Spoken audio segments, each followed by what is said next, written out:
My name is Dr. Rick Seguil. And action. Hey, Jay had a... This is Kirk again. Stress and investment. And action. Hey everyone, it's Dr. Rick. So Anna had a question about insulin resistance. I was going to film this morning right before Anna came in because I saw her lab tests, but I didn't get any time, so now I'm doing it before I leave. So, Anna, insulin resistance, which is what you had and which is what about 3 other people today had, Thursday. I'll tell you about it in a second. But if this is the first time you're finding me, don't forget to hit the subscribe button down below and the alert button to find out when I do, that's supposed to be a bell, when I do new videos. So, insulin resistance, it is a concept that cells become ignorant to the cues of insulin. Insulin is a hormone, and nowadays everybody wants to live longer and have no disease, and we're totally not doing that because everybody's eating and the body mass index of America is just going higher and higher. That's the height over weight ratio or calculation. It's just going higher and higher. It's kind of cool. If you look at the CDC's timeline of the United States getting heavier and heavier, you can see how the body mass indexes over the course of the last 20 years the scope of the United States changes as far as colors in a Crayola crayon box. Used to be white as far as everybody was kind of light, and then in the 60s and 70s you just see speckles of light blue and then dark blue, meaning heavier. That's what they attribute. The darker the color, the heavier the population. So it went from light, and then the timeline goes to light blue and then dark blue, light red, dark red. Now it's almost like the entire US is all dark red. That means 1 in 3 or 1 in 2 people will have obesity, except for some reason Colorado is a holdout state. I'll put a link down below to a talk I presented or CDC's website. You can check it out yourself. So, insulin resistance. If you have it, then have no fear. I think we have some time, but what I was doing was I was checking everybody with the normal blood tests, which usually included glucose. And then last year I started doing hemoglobin A1Cs because I just want to do hemoglobin A1Cs, and I learned from Walter Longo that you really have to do more. I think the more information you get as far as metrics on blood tests, the better the coach can tell you, okay, you're going to be a winning team or you're going down into the dumps somewhere. And that's what we are as doctors. We have to provide you with the metrics or interpret the metrics so you can figure out what to do with that and then guide your life to live to 103, like the blue zones. But I don't think American doctors are doing a great job of it. So at least the integrative medicine doctors are trying to get around that with nutrition, exercise, mindful practice. I think anybody who takes an integrative medicine fellowship, especially Arizona Center for Integrative Medicine with Andy Weil, Tirona Lodog, Victoria Mazes, it really is doing a step above, and they're paying out of their own pockets to learn and taking time out of their family life to learn better techniques, probably to be healthy themselves, but to also pass it on to patients. So we'll talk about that in a second. But so this is what happens when you eat something. And this is a schematic of the digestive system. Here is the mouth. Here's a mouth, and the mouth is a tube, and the entire digestive system is a tube. It just has to take fuel from outside the body, get it inside the body, selectively source or pick and choose the proper fuel sources to get absorbed through the digestive skin, and then poop out the rest that's unnecessary or poisonous. So the mouth starts chewing and masticating and breaking down the protein, the solid. You get into the stomach starts to digest it with enzymes, and it essentially turns a solid into a liquid. Liquid is going to be the vomit. And vomit sounds gross, but vomit is actually useful because as the fuel source that's liquefied gets into the small intestine here, and there's about 23 feet of small intestine, it passes through these villi. I have a video on leaky gut, check it out. It passes through these villi, gets through the villi. If you don't have a leaky gut, will just allow the right things through the lining into the bloodstream, into the inside of the body. The tube is not really the inside of the body. Getting through the tube is the inside of the body, the blood, the interstitial fluid. So once you pass the lining of the gut, you get into the bloodstream, and the bloodstream takes that fuel source, fats, proteins, carbohydrates, minerals, into the liver. The portal vein takes it to the liver processes it. Now, to digest that solid food, you have to go through a series of reactions. And when the stomach senses that there's solid, it sends messages to the pancreas. This is just a blown up version of up here. Pancreas, here, this feathery like organ, and then the liver, this thing, 2 lobes here. So when the liver senses that there's food coming down, and the pancreas senses there's food coming down, they make enzymes. This makes bile, this makes digestive enzymes. Bile comes from the liver, it stores it in the gallbladder, so when you have a fatty meal, that's what bile does, is it breaks up fat. It squeezes all the fluid out of the bile duct, and it goes down this tube into the small intestine. This pancreas here also makes digestive enzymes, amylase, lipase, amylopectin, a couple other things, and it gets into the tube and secreted into the small intestine here. So these guys, they make things to digest and emulsify. Now, the other thing these guys do, or at least this thing does, is pancreas, which is really important here. The pancreas also not only makes digestive stuff to break down food particles, it also makes insulin from this beta cell. There's beta cells and alpha cells, insulin and glucagon. We'll just talk about insulin for now since that's a topic. Insulin, it doesn't go into the tube mechanically coming in contact with food. Insulin gets secreted from the pancreas into the blood vessels around the pancreas.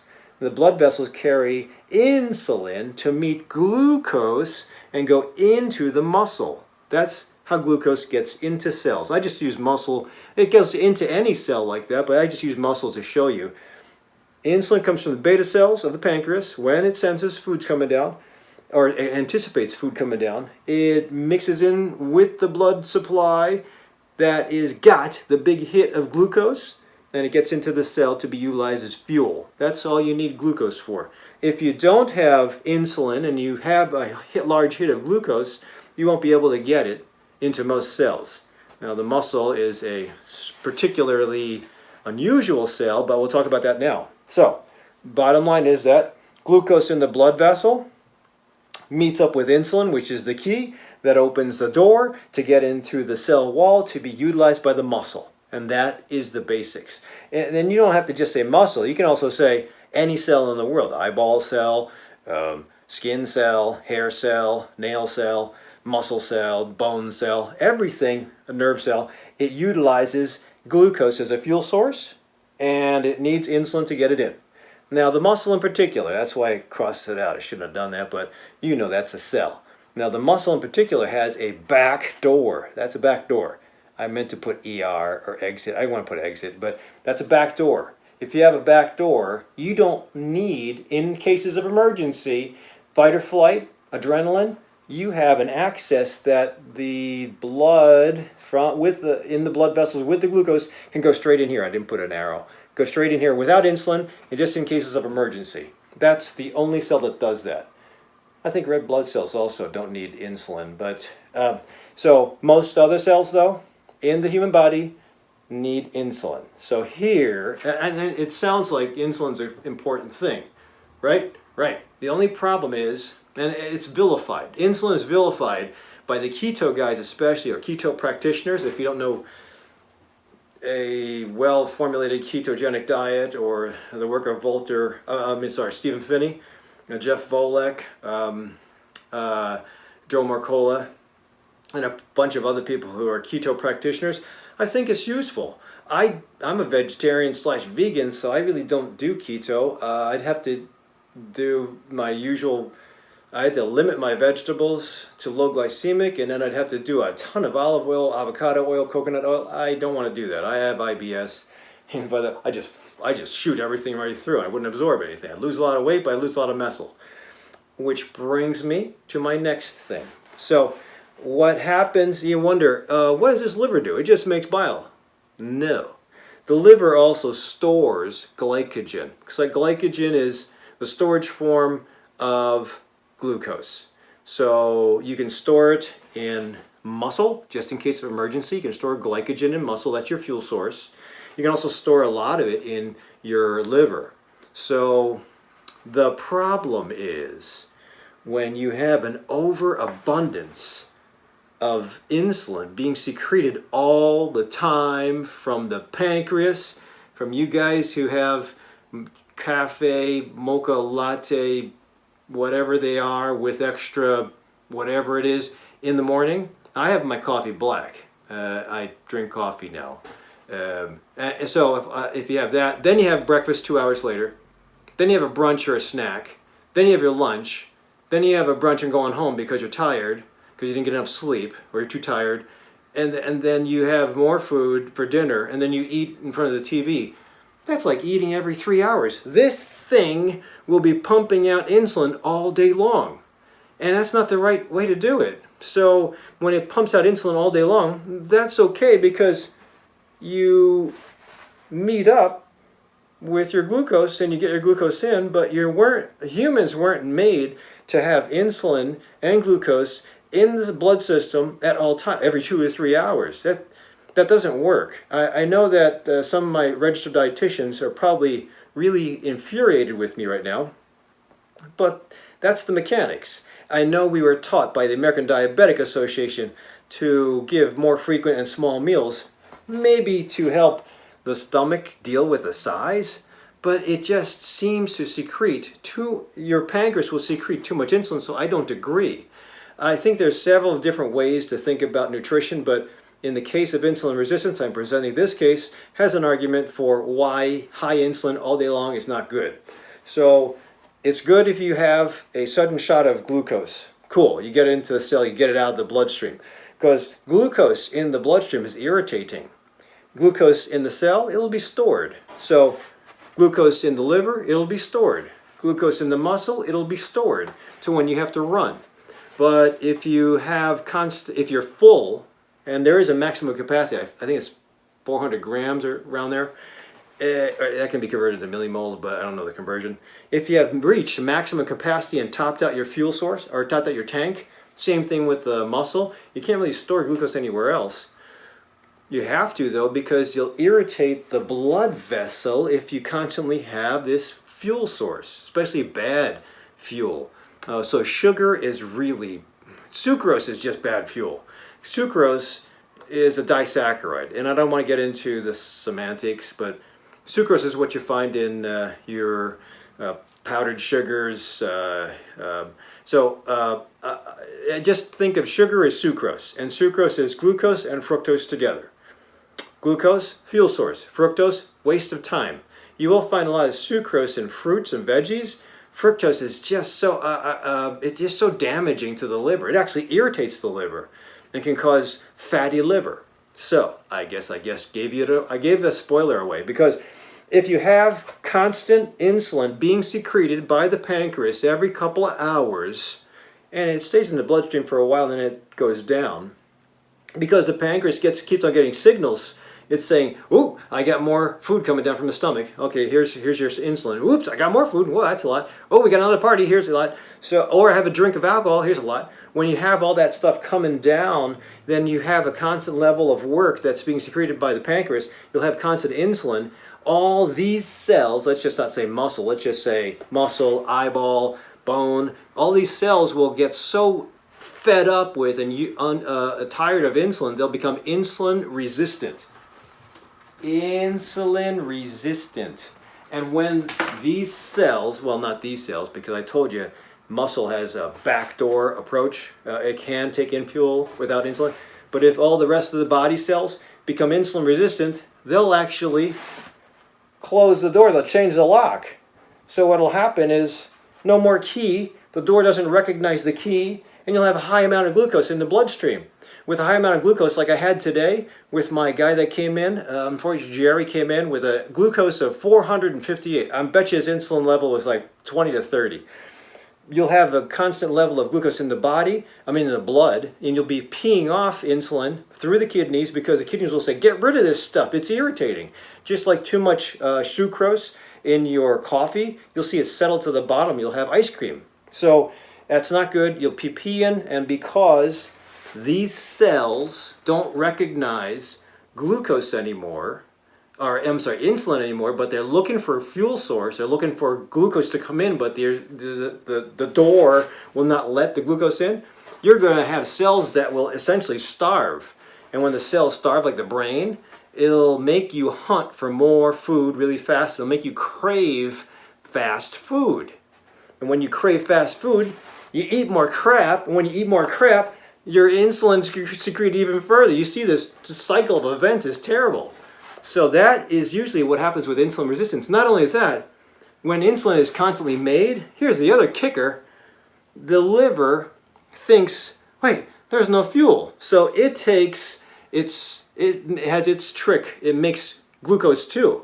So it'll get messages from the muscle, the brain, and say, hey, we don't have any fuel to use, when in actuality the door is closed. And the liver will say, okay, we're going to make more glucose. We have some leftover fuel sources. We got glycogen. We'll break it down. That's called gluconeogenesis. So it'll start breaking down and spike your glucose even further.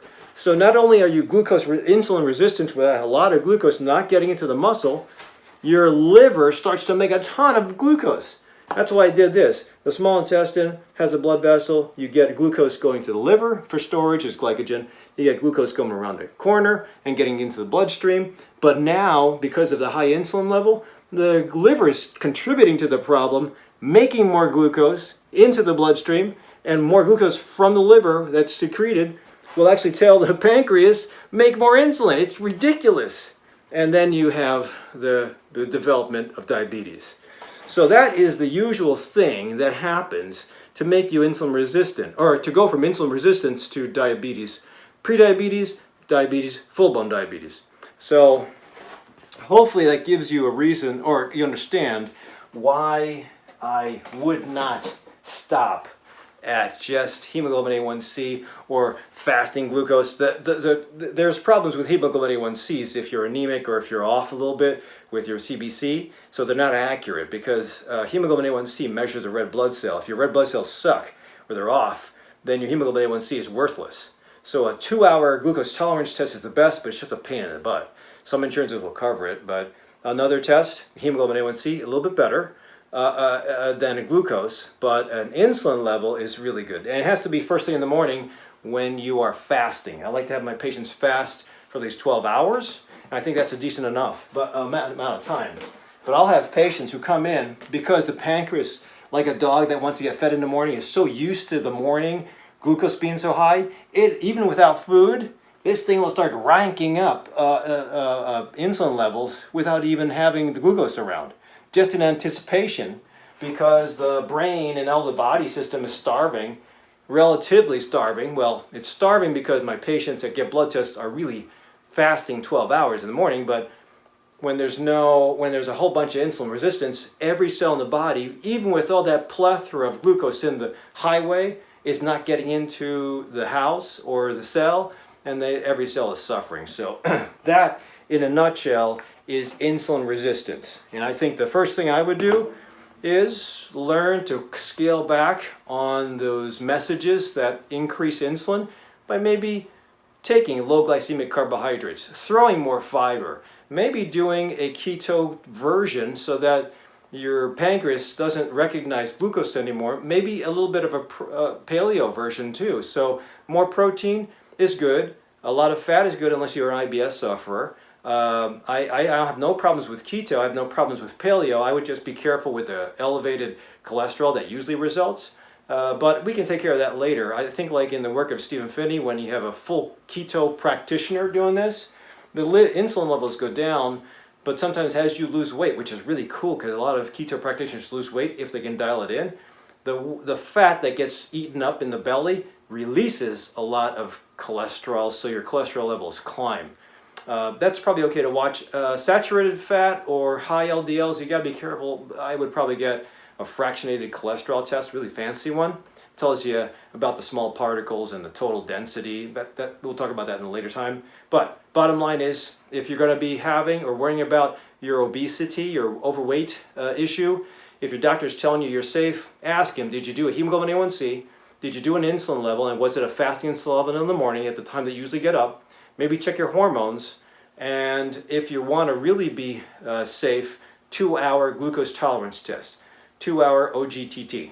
So, Anna, good question. I hope the rest of you follow this. If you have any comments, scroll way down below all the other videos. Put them down below on how you beat your diabetes or prediabetes or found your insulin. And otherwise, I'll see you at the next Minute Clinic.